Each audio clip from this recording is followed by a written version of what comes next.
Good morning, Shawn Clement here from the Richmond Hill Golf Learning Center. Today we have a nice lesson on swing plane. Now, the whole truth and nothing but the truth and all that stuff, there's been a few details withheld, unfortunately, because you've got two options how to swing the club. It could be the pit bull and the ragdoll, which means the arms are controlling the club throughout the swing. Or it could be the seasoned lumberjack with that heavy axe, which means lumberjack uses weight of axe to perform the task. He is not manipulating, pushing, or shoving the axe around and fighting fighting momentum and wearing himself out. So it's the same thing here in golf. As I said all along, you are using gravity and centrifugal force to track your arms. So the relationship between you and this planet is you give control away. And a lot of my students say, I'm losing control of the club. Woo-hoo-hoo, this is great. When you feel that, you know you're on the right track. If you totally lose control of the club, that's completely different. Now, if your grip stays intact and you swing in the club back and through without stopping, you'll notice how, wow, my hips, knees, shoulders, hands, everything's flowing together. I stop moving. I become static. I want to start swinging again. Inevitably, you're always going to tend to take the club away with your hands, and that's where you have way less of a chance to perform a good golf swing than if you were to start from an already going position, all right? So that already going position is my perpetual motion drill. So when I'm swinging back and through without stopping, you're going to observe that when gravity and centrifugal force grab a hold of the club, the plane for that particular shot becomes proper. So I've got a lob wedge in my hands. Now, where you're really going to identify that the club is truly on plane is when you're brushing the grass in each direction past the point of the ball. So if this were the golf ball here, and I'm skipping back and through,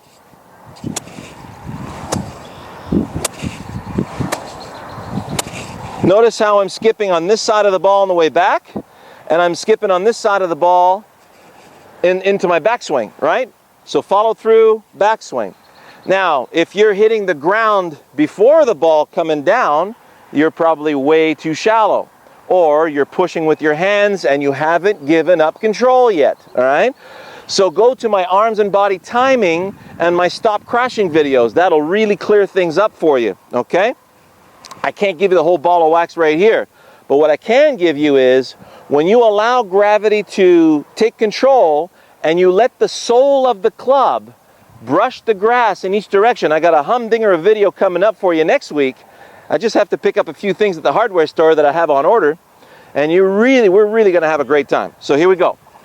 I let it swing back and through, and let it brush, let it brush, let it brush. If it's not coming down, it means it's not going up. Now, just like a washing machine, right? Your perfect analogy here.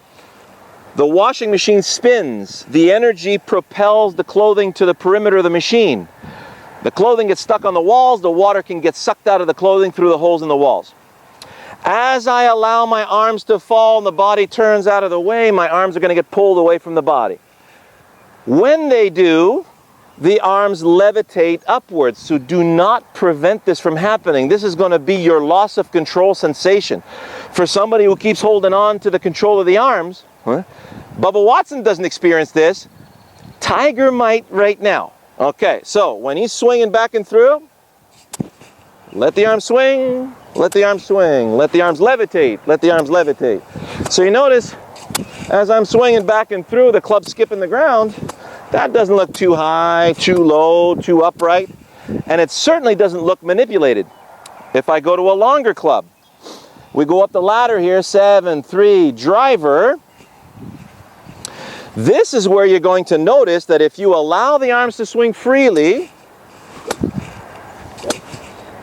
out of the way, out of the way, out of the way, out of the way. Maybe just a little further away, out of the way, out of the way. There we go. Look where my hands are now. With the wedge, they were down here. With the driver, they're out here. As I'm swinging back and through, if I had an 80-inch long driver, I'd be out here. If I try to keep my hands in the same place under my shoulders, gravity's going to pull this way. I'm going to have to pull back against gravity to hit the ball. Now I'm really manipulating, holding on, not allowing momentum to do my work. So when you get to the longer clubs, you like a 5 and your 3-iron and your fairway woods, you have to allow your arms to pre-deploy at address, okay? Now, this is not reaching. That is reaching. Notice how much the center of gravity of my body has been compromised. Get the center of gravity back, pre-deploy the arms out. Now allow the arms to swing back and through without stopping. Let it brush, let it brush, let it brush, let it brush, let it brush. I know my swing's on plane. Perfect. Okay? So, before hitting a specific shot, I'm going to go to a 7-iron. I want to hit a little draw. I'm going to start a little right of the target, bring it back towards the target. So I'm going to start it down the rough line and bring it back to the flagstick. I've got an intermediate point right here, right, with some trampled grass. So, a way to align yourself now is allow gravity to swing the club back and through. Yeah, I just found the distance between me and the ball. Bring that to the ball. Does that feel like the momentum wants to go along that line all by itself? Yes, it does. All right, now let it go. Who's hitting this ball? Oh yeah, gravity is. Ha ha! Beautifully struck. Woo, am I ever happy with that one. Look at this divot. That felt so flush and pure.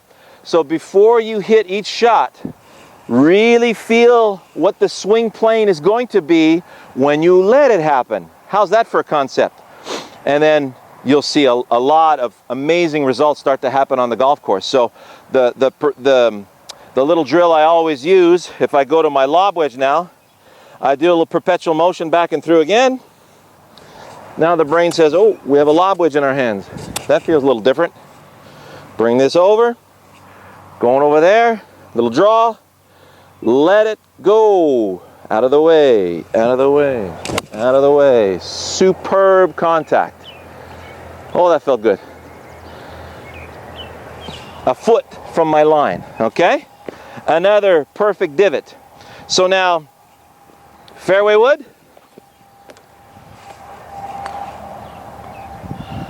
Back and through without stopping. Out of the way, out of the way, out of the way. There's my line. Bring it in. Yes, still got my line. Still going there. Who's hitting the shot? Not me. That's gravity's job. Here we go. Out of the way. Out of the way. Out of the way. Watch it, birdie. Really well struck. Started right down the mid, down the right center, back toward the right side of the green. So you notice now, no divot with the fairway wood, but really solid contact. So I'm brushing the grass beautifully, which means I'm on the plane that I should be on. Okay? Enjoy that, you guys. We'll talk to you soon.